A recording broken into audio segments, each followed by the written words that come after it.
Good morning, folks.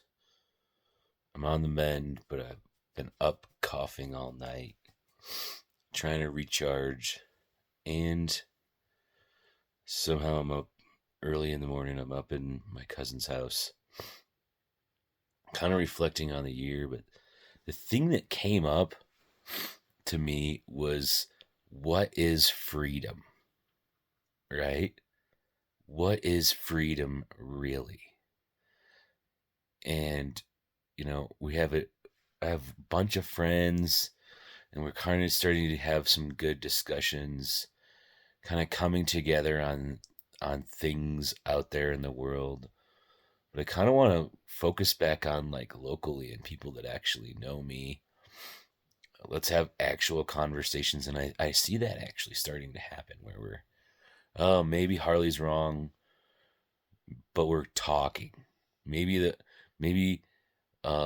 somebody's numbers are off by a magnitude. Oh, but we're talking again, right?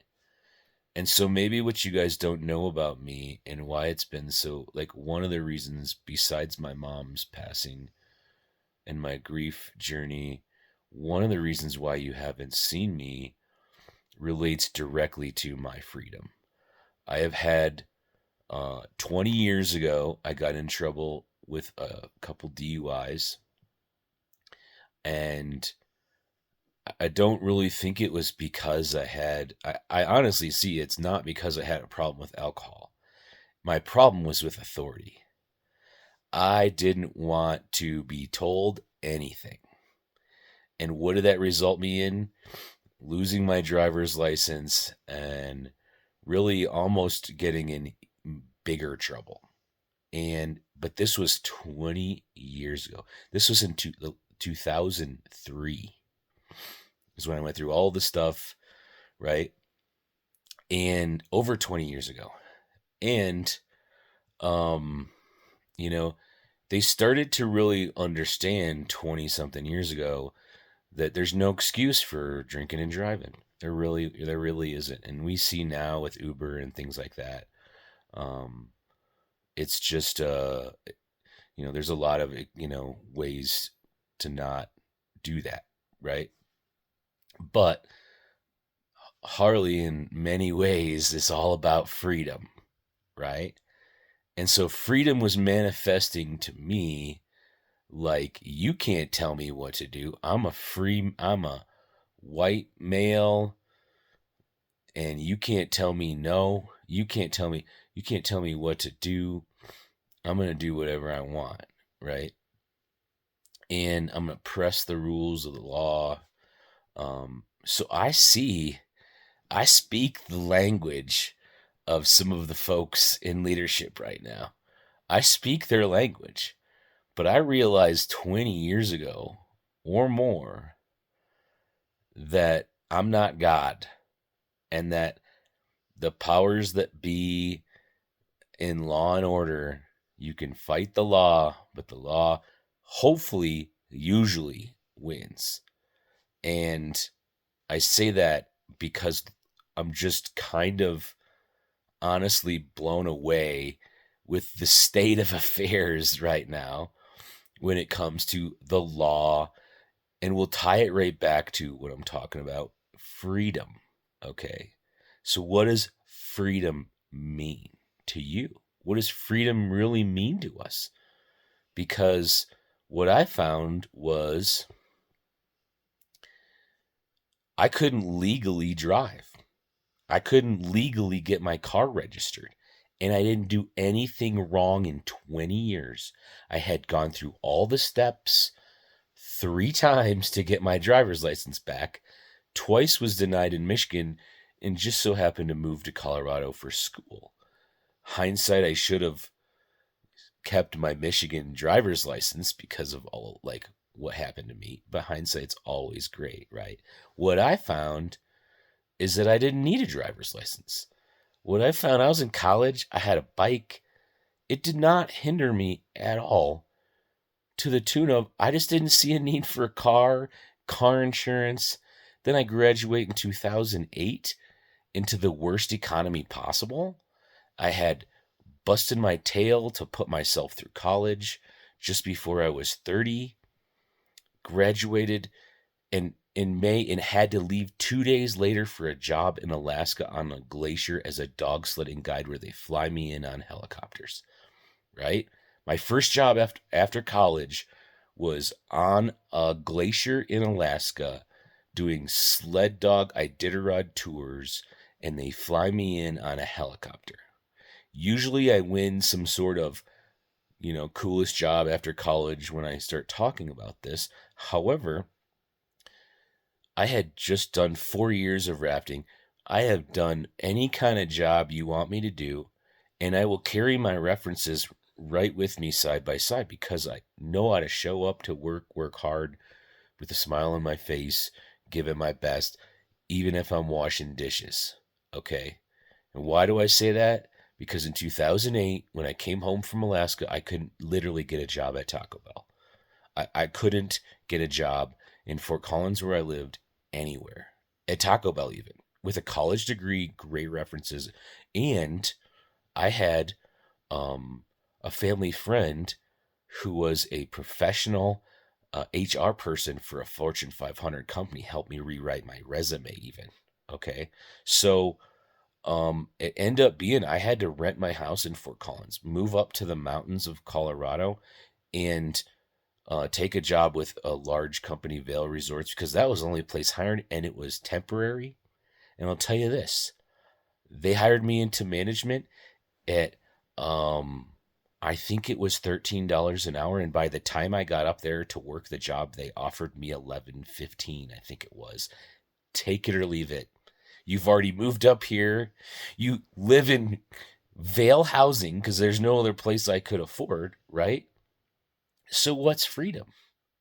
What's freedom, folks? What's the point of going to college and busting your ass to graduate into an economy that was run down? Now we know what happened in 2008. Watch the movie Big Short.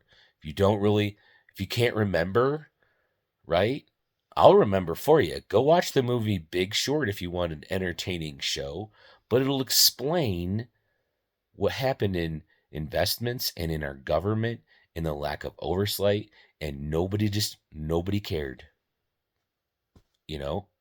And it crashed the world economy, right? So what is freedom? Let's go back to that, right? And so it took me, I don't know how many years to get stable. I don't know how long it took me to get stable because I had to bounce back and forth now to the mountains. I had to, you know what it forced me to do is start my own business. I started fixing up bikes and I resold antiques for over 7 years. And I found when I took a job at a bike shop and started working for somebody else, they treat you like crap, number one. You don't make as much money. And what I saw in the leadership, I liked the owner, and my manager at the bike shop was super qualified. He also hit his sales goals, 20%. He raised the store in a year 20%. Guess what happened? They lowered his pay 10%. And what'd he do? He went to go work for Trek because he's like, I don't need this. Like, what's the point? This is a great bike town, Fort Collins. Yet that's what I saw in how people treat their employees in Colorado. And I'm going to call us all out because I've never seen people abuse their employees like they do in Colorado, it seems. And I don't know why. So I'm coming back. I think that frustrated me. And I'm coming back with a new, thankfulness for the seasons of Colorado and probably what draw me out here in the first place. I was getting really tired of the cold. And being up here at 8,800 feet, I'm dealing with it, right? And I'm making myself vitalized again. If you're going to have seasons that are great, you're going to have some cold too, Harley. And I've been in I don't think up until Thanksgiving, I don't think I was in an environment below 60 degrees. If I'm honest with you, prior to Thanksgiving, I can't remember where Tucson, and I was home all last summer and stuff. I really didn't even wear shoes. I wore flip flops for like, it seems forever, right? So, anyway, going back to freedom, I wasn't able to leave my city because the state of Michigan decided that they're going to turn off my driver's license that was given to me by Colorado 6 years after I got it. And what do they want me to do? All the stuff I did in Colorado to get my driver's license. As a matter of fact, Colorado wanted me to do more. So I did more for Colorado just to get my driver's license back. They don't care what happened in Michigan at the time because Colorado and Michigan didn't talk for their driver's license when I got my driver's license. 3 months later, they signed a compact agreement. So now 50 states, if you have an issue in Michigan, I can't get my driver's license renewed in Colorado. And when I moved to Arizona, I couldn't get a license at all for the same reason in Michigan. Because of Michigan, something that happened 20 years ago. But I also went through the whole process in Michigan before I left. And so what happens? I have the state of Colorado. I go to renew my license and I try to figure out, it took me about 4 different trips to the DMV to figure out how bad this problem actually was, because I had the manager of the DMV, a great woman, call directly the state of Michigan. And wouldn't you know, they treated her like trash. She is their colleague. And so I saw, it's one thing to treat me, some random human that's a DUI person and blah, blah, blah, some law breaker, right? But how they treated their colleague on the phone, belittled her. She had higher ranking than these people, and she didn't let it bother her. We had on speaker like this, and I was embarrassed for the state of Michigan. I was embarrassed for the people that run the Secretary of State in Michigan. You guys need to take a look in the mirror at the way you treat folks that do your job in other states. You would have thought that you'd have some sort of, if I'm talking to a realtor, we have some sort of camaraderie. We have some sort of respect for each other, right? And I saw how your state treats colleagues, and it was disgraceful, folks. And so she says to me, yes, this is a problem. This is going to take diligence, and it's not going to be easy, and it's going to take a long time. Is literally what she said after we got off the phone, because they had this whole bureaucratic packet bullshit, pardon my French, that they were gonna make me do regardless. And get this, in Colorado, in most of your states, I learned I could have seen a judge. I could have said, Judge, all the stuff they're asking me to do, I've done 3 times since all these offenses. I have followed the rules 3 times. And now they're making me do it again. And it was even more invasive. I won't get into it, but it was more invasive than any of the other times that I've had issues with the law. Mind you, 23 years ago. So how free are we when we're stuck in a system that does not care about us? Right? And let me throw this out there for you. I threw money at the problem. I hired a lawyer in Michigan that I literally went through and interviewed, and I got referred out of like Detroit area. This guy seems to be good at his job, referred to me, right? He says to me, I had him on the phone, and me and my dad are on the phone, and he's listening. And I said, what did I do wrong here? What could I have done differently? What's the reason for this? And he's like, you got stuck in a bureaucratic loophole, and you didn't do anything wrong. And I tell you what, number one, I needed to hear that because I always take the blame. I always take responsibility because it doesn't make me a victim. It doesn't make me a victim of my circumstances. It is something that I did 20 years ago or not that I need to deal with, right? And so it was very frustrating. The more I learned, the fact is I couldn't see a judge. How I couldn't lay out my case to a judge in Michigan because they make you go through this whole crazy process, get denied, and then go see a judge. So I contemplated literally doing it that way. I contemplated calling a lawyer to fight this rule because I believe it is constitutional. But you can fight or you can learn, right? And so because that lawyer and the lawyer, he didn't do anything. He literally didn't do anything for months. Said, I'm going to do this, this, this, and this. This is how we're going to do it. This is how the process works. Yeah, it sucks, but we're going to get you through it. Didn't do a damn thing. Didn't open up the packet. Didn't open up and do anything for almost 3 months. And I called him like, well, is golfing good? Is the golf good? And that kind of pushed his buttons a little bit, right? He said, I don't think we're a good fit. And get this, his paperwork says no retainers get refunded in bold letters. What did he do? Refunded me my money because he didn't do a damn thing. And I think he was out golfing, right? But I handled it with fun. I kind of made it funny. And he could have been, I'm going to keep your money for being a jerk. But no, he gave me my money back. So what I found then, it's all about the who of the problem. We've got to find that I didn't find the right who for the problem. So I started calling around different. One thing I needed to do was take an alcohol assessment.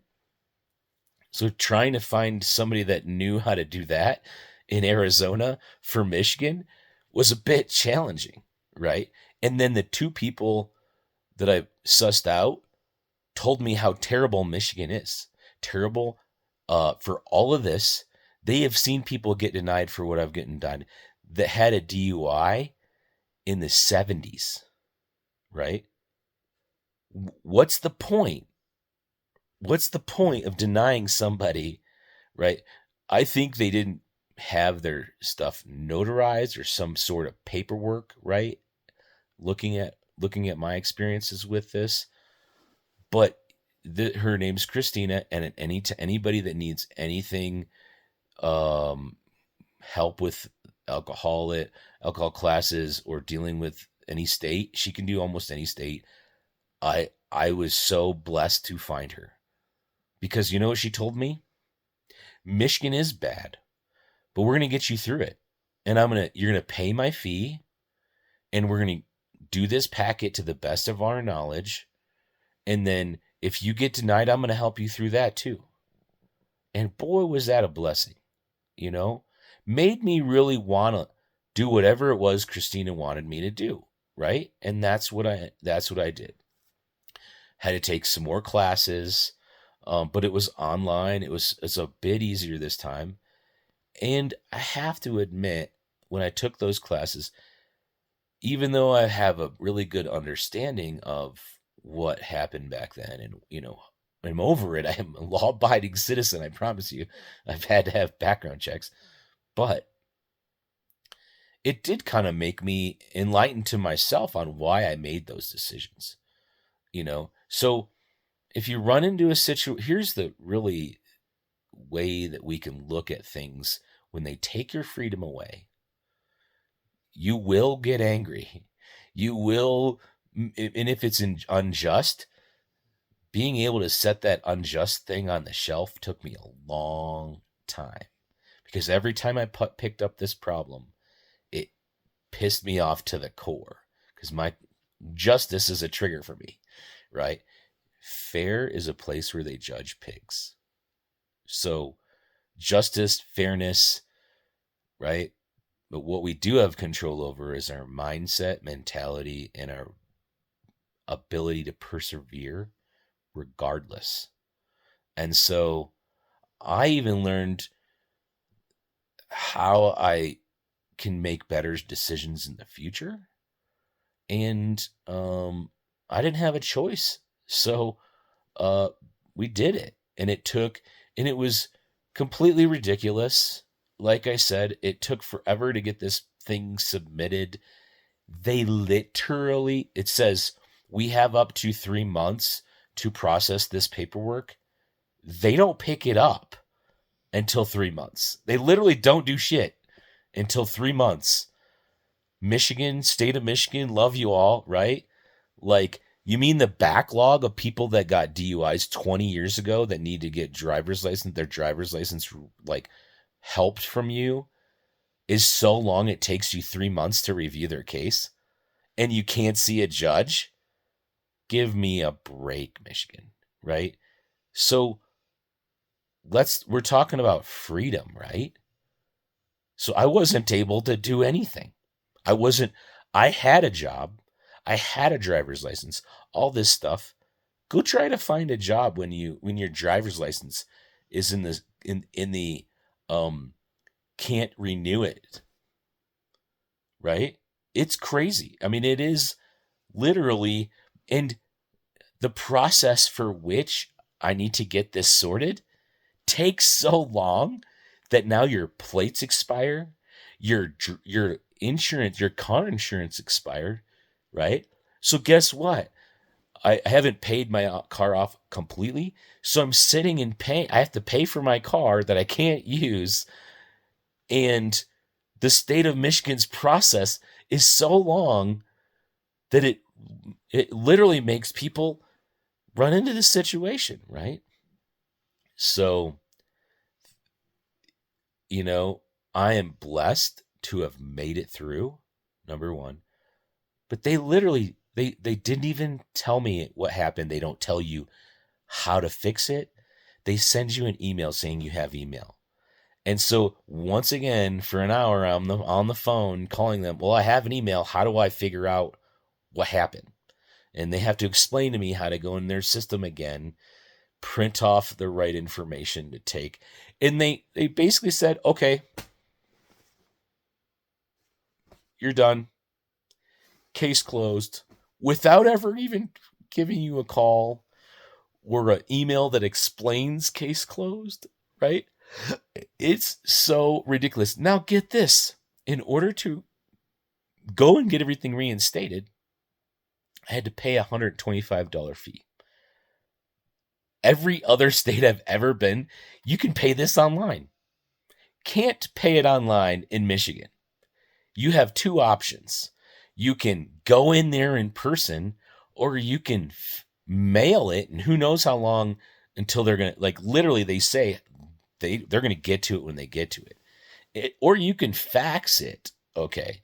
Fax it and put all your credit card information, they have all your driver's license, all your credit card information, all your stuff. And then they said it'll take up to a week for us to pick it up off the printer. Right? There's no way for me to just go online and give them their money. This is all done online without zero person talking to me up until this point, but I can't pay them their money and get the system done. So I had to have my sister, who lives in Michigan, take time off of her day, go down there. She's like, Harley, this was so stupid easy. But I had to you have to have an appointment, even though there's nobody there. There's nobody there, but they force you to have an appointment. It's ridiculous, Michigan. We're not in the pandemic anymore, right? Like, do you guys really have so much on your plate at these empty places that all of my family have said every time they go there, they're empty? They go in there to register their boat. There's nobody in there. Oh, you must have an appointment. You kidding me? There's nobody here. So they had to sign up for an appointment while they're standing there, and they call them in. Freedom, right? Freedom. So, what am I getting at here? We say things like freedom ain't free. How free are you when you are too sick to get out of your house, can't have health care, can't afford health care, right?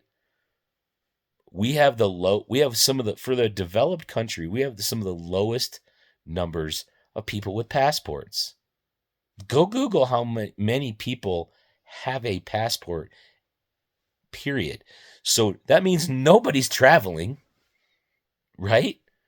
Nobody's really opening their minds on a real scale. I think it was like 17%. I'm going to have to Google it. I thought it was like 17% of Americans even have a passport. So what are we talking about? Freedom, right? You get 2 weeks a year for vacation. Most of the rest of the world gets 6. What about when you have a kid? Who gets off, right? How do we work that out? Are you free to be home with your kid, right? How is it that the state of Michigan can take away my rights and I haven't lived there in 22 years? And they don't care. So states' rights, that's more free? How is it that it's more free for folks in Texas and Georgia right now where they're sitting when a woman gets an ectopic pregnancy and can't get literally a doctor to help her, so they die? Google it. Go find the people in Texas who have died because their doctors in Texas won't help them with their ectopic pregnancy or a thing that's basic procedure. It's happening, folks. So when we're all wearing our red, white, and blue, there's my blue, right? What do you mean by freedom? What are you voting for that gives you more freedom? And what are you voting for that gives you less freedom? Be honest, right? Because I could tell you this, if you're broke, you're not free. If you have $1,000 in your checking account, like almost half of America, you ain't free. You ain't free to go on vacation. What happens when a car expense, right? $500 deductible on a windshield, and you got $1,000 in savings account? Hey, I'm there. I understand where you're coming from. I'm not trying to look down my nose. What I'm trying to point out is what is free? Roads, bridges, are those free? Should we not have to pay taxes? Should we not have to pay any taxes for any of this stuff that we get? Right? That's what I'm seeing a lot of. Some microscopic looking at different tax codes and blah, blah, blah. And I think what we need to really look in the mirror about is what has America become? Is it the land of the free? How free are you? And why is that? What and how is it that we can't literally look at how unaffordable life is in America compared to other countries that get more, do more with their money too? That's all I'm saying. They get more and they do more with their money. Why are we not listening to them? Right? This is what success leaves clues. It's what every single good mentor that I've ever heard would say. It's what Warren Buffett would say, Ed Milet. You pick a role model. And what are they doing to probably get to whatever makes them your role model? Reading books, right? Getting rooted in the way things should be done, not the way things are done. Not just going with the flow. Not just re-electing somebody is what I'm getting at, right? I don't care what side it is. I've seen some really ridiculous stuff on both sides, if we're going to call sides. But that's not what I'm trying to say here. We're going back to what is freedom if you can't literally do anything? Right? And how is that related to who you chose to make those decisions for you? Because I promise you, they're making decisions for us, whether we like it or not. The state of Michigan made a lot of decisions for Harley this last year, regardless, period. Right? So I am more motivated than ever to, number one, finish up my fact finding mission that I've been on.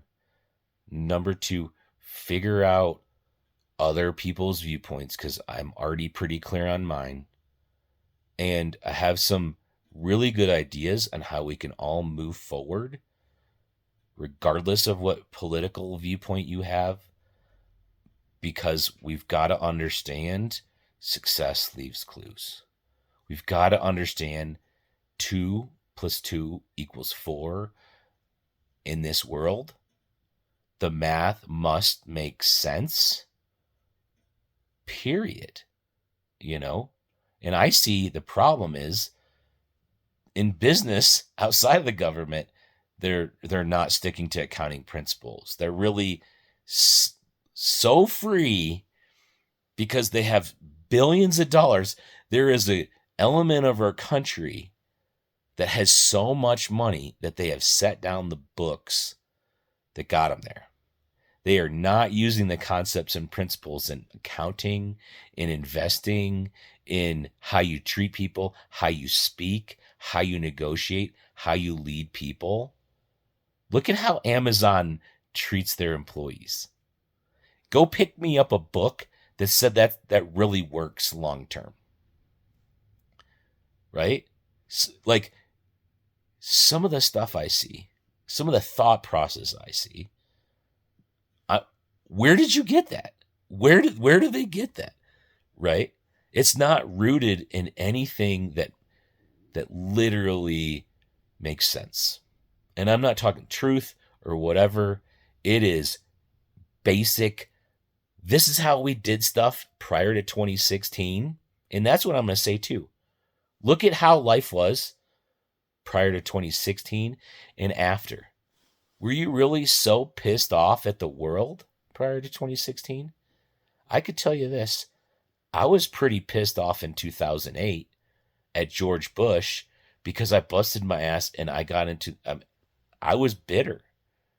In hindsight, looking back, wasn't so much George Bush's fault. It was the whole system. It was the whole system that wasn't paying attention to anything. That's where we're at again. Prove to me that that's not where we're at again. Look at the AI bubble that we're in. Listen to how folks are talking about and spending on AI. They are unloading all their money. They cannot spend enough. Zuckerberg, what are you doing? You can't spend enough on like this new technology. And I'll pose you this. Tech gets cheaper. Facts. Like there is an actual number that you can assign to how over time tech gets cheaper. And answer me that question. And they're all valuing it like it's going to go up trillions and trillions in growth. So freedom, right? It seems like those folks that have $1 million in the bank account, draw a line there. They might be free. But if you're living paycheck to paycheck, if you're maybe a realtor right now, right, in a tight market, lots of industries, how free are you, right? And why is that? What and how is it that you're voting? Look at the people that have the freedom hats on, have the America red, bright, and blue freedom. How free are they when they're literally not leaving the country ever? when they only go on vacation to recharge themselves for 2 weeks out of 52, right? This can all be fixed with math. There is people in the room who are smart that are raising their hand saying, I have an idea, I have an idea, I have an idea, I have an idea, and nobody's listening to them. We used to listen to people, number one. We used to have experts, number two. We used to have experts on the government dime back in the 70s, so we'd have somebody to talk to about actual problems that came up. Now, if you're not a Republican or a Democrat, we're not listening to you. You don't care if the math. We don't care about facts. One of my books I read recently, he reminded me, facts don't change minds. So that's what I'm going to leave you with in our freedom conversation. Facts don't change minds. Relationships do. Caring for other folks changes minds. Look at Gandhi, right? Having clear leadership, having clear understanding changes minds. Tactical empathy, meaning I'm going to really suss out why it is you feel the way you feel, right? I'm not worried about how I feel. That's the tactical part. The empathy part is understanding, not sympathy, empathy. Understand clearly them, not you, because you already know you a lot of times. And one of two things will probably happen if you really shut up and listen to somebody else's viewpoint. You might find some things that really are insightful and interesting and make your life better. Regardless, it may not change your mind. You might just find something out really new and connect with somebody. And what I find sometimes, it makes me defend my position, and therefore I feel better about it because I can articulate the math, the concepts and principles, my friend would tell me. Concepts and principles. So when we start talking about things in 2026, and you're going to start hearing me use the word concepts and principles.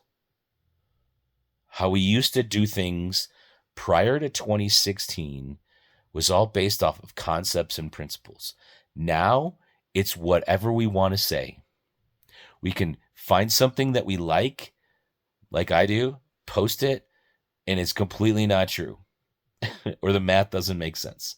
Now there's opinions. Opinions are great, but they're not facts, right? And I'll tell you this.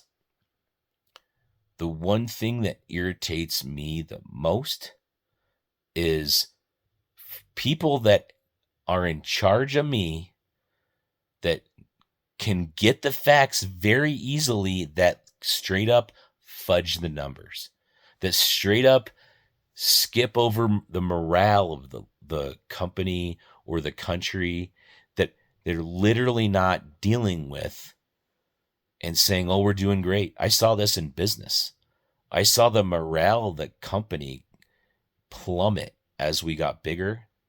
And I heard the last time I was in a big room, I heard people say corporate this and corporate that. So it already had pervasive in less than 3 years, gone from a family, they take care of you, pay for my therapy, encourage that, to now I'm literally a number, and they wanted to shut off my salary 2 weeks before I was buying a house that they knew about and they condoned. And they had to tell my loan officer, I had this job, I had this salary 2 weeks before I'm going to close. My company was like, oh, we're just going to shut your salary off, Harley. And I'm like, well, that's great. I'll make more if you do that, but I'll lose the ability to buy this house in Tucson. You guys know I'm trying to buy for the last 2 months or 6 months, actually. So my negotiation skills said, boy, it'd be really great of you guys to pay me less money and just leave my salary on so I could buy the house. And when I laid it out that way, oh yeah, we're going to be magnanimous. We're going to be great. We're going to let you buy this house. Like, thanks. Right? When I was hired 3.5 years ago, I was family. Right? So that's what I'm getting at, folks. It's not just the government. I'm sure you have your story in business too. And you know what? I'm not taking it personally. In my books that I read, it says this is exactly what's going to happen.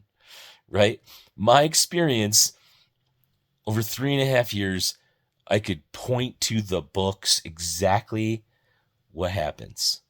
I could point to the stock shares of a company before and see it go up and come right back down.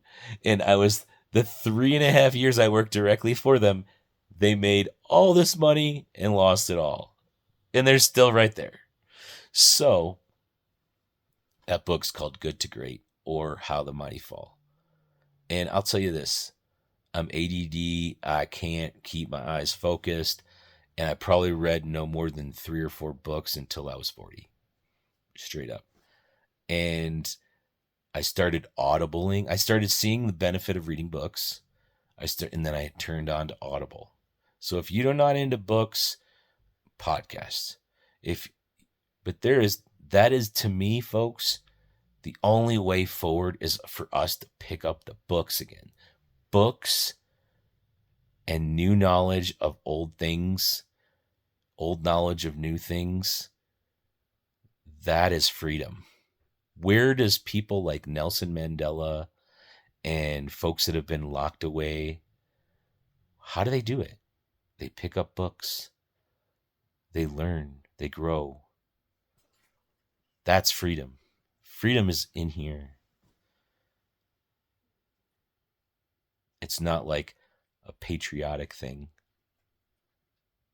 But anyway, I can't believe I've actually made this video without coughing up a lung. I've been really sick. It's early in the morning and I was coughing myself awake, so I just felt I should record. And anybody that made it to the end, love you all. I'll cut a short out of this. What does freedom mean to you guys? Love you all.